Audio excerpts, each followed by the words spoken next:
Hey everybody, we're at the Fairhaven Council on Aging LGBTQ Senior Supper Club, or night if you want to call it that, and we're with Ann.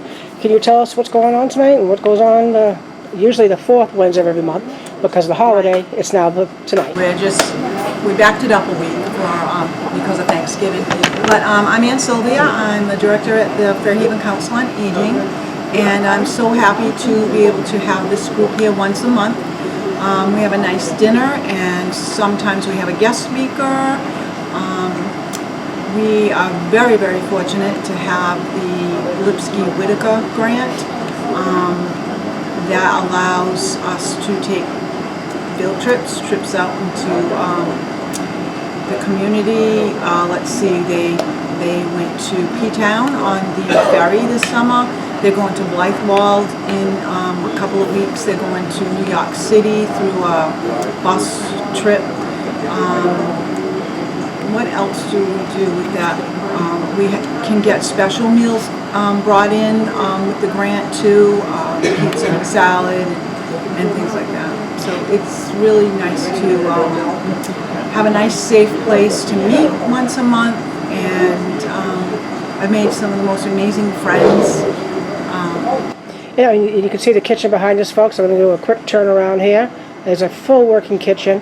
So again, every month they meet here. They actually have guest speakers. So if you guys want to come and you want to talk to the LGBTQ community down here, you can hit up Ann Silva at... Yeah, right here at the Senior Center, 508-979-4029. Just ask for me.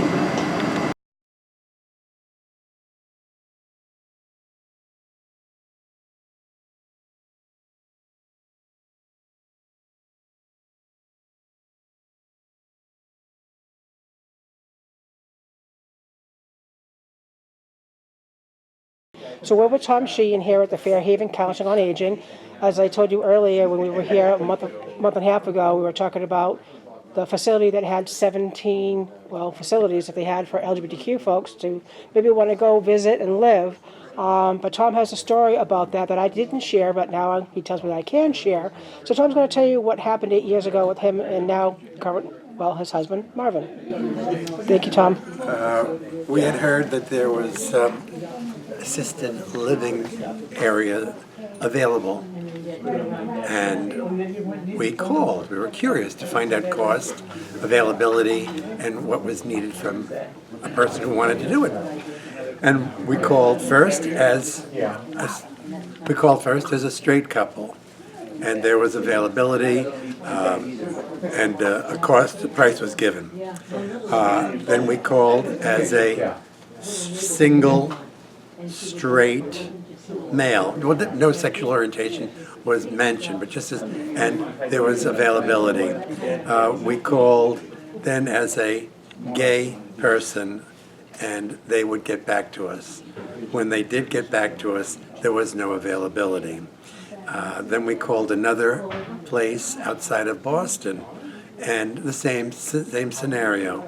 There was availability for the straight person, there was availability for the straight couple, and we'll once again get back to you. And of course, for the gay person, the cost was absolutely prohibitive and there was nothing available.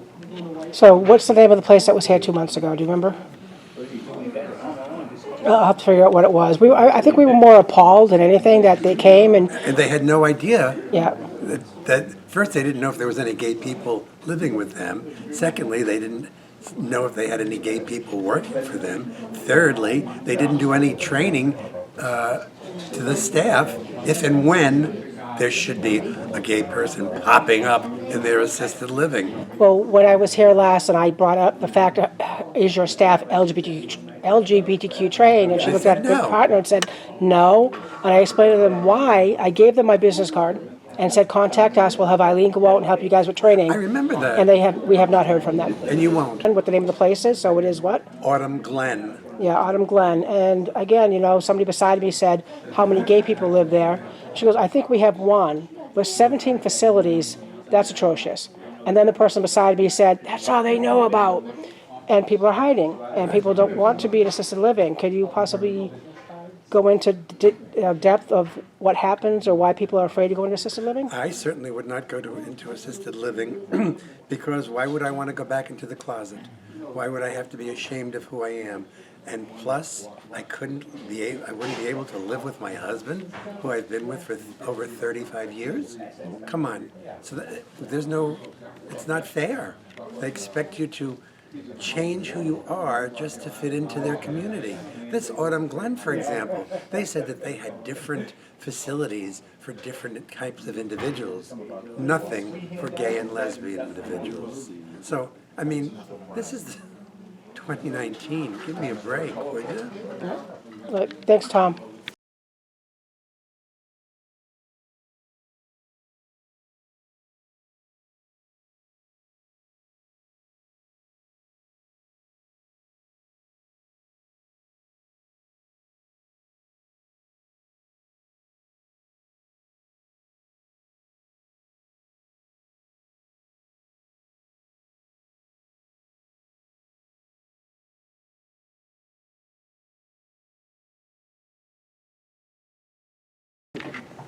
Hey guys, tonight at Fairhaven Council on Aging, we have Lenny from Health Imperatives, and he's going to be talking for a little bit. So please, welcome, Lenny.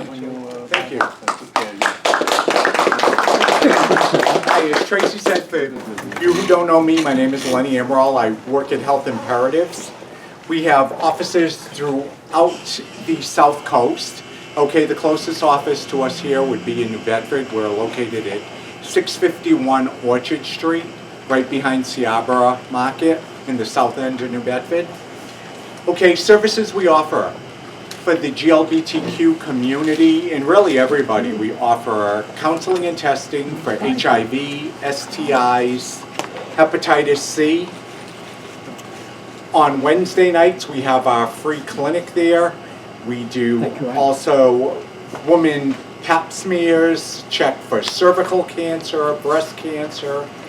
We are also one of the biggest distributors of PrEP and PEP. I don't know if many of you know about PrEP or PEP. Does anybody have an idea what I'm talking about? No? Vitamins? No? Okay. Anybody else? I know. Okay, good. You want me to tell them? I do too. Okay, what PrEP stands for pre-exposure prophylaxis. And what that is, you take a pill each day, and if you're sexually active, you cannot contract HIV. Okay, a lot of people yet don't know about it. It was approved by the Drug and Food Administration back in 2012. The medication that was given for it is Truvada. It's called also the blue pill. But as of 3 weeks ago, there's also been a new medication for it called Descovy. Descovy is another HIV medication with less side effects that will help prevent HIV. So if anybody is sexually active, interested in hearing about it, you come into the office, you get a blood test. It's only for negative HIV positive and HIV individuals. So you have to be HIV negative.